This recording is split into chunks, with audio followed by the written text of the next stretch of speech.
Now I know this is called Survivor Series, but how things are going with Ted DiBiase, I don't think his career is going to survive much longer.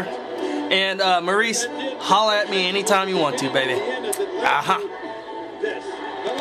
Alright, still watching Survivor Series, but I gotta say, Alberto Del Rio, even though his team lost, he's one of my main reasons I even watch SmackDown anyway. He got that character down pat. Very entertaining. But let's continue watching the show.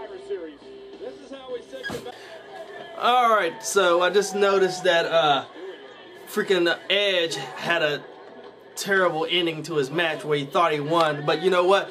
He don't need to win with that stupid diving hug he calls a spear. It's just not powerful enough. And frankly, lately with his character, I'm unimpressed because it's real confusing about what direction he's going in with anyway. And he's not as entertaining as he once used to be. And that's just my opinion. So let's see what the other matches are like. Well, that's it for Survivor Series. You have Randy Orton fighting Wade Barrett. And you know what? That match was very anticlimactic at the end.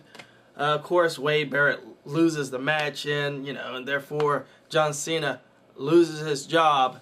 But we know eventually he will come back. But overall, this pay-per-view was not very surprising or super fantastic or whatever. It's just slightly under average. I wasn't impressed with it too much, so hopefully they'll step their game up on Raw, which is probably maybe unlikely, but usually after a pay-per-view they try to put on a good show. So, man, and they wonder why people don't want to put money on these pay-per-views. This PG thing is hurting them pretty bad, and plus they need to work on their stories, man.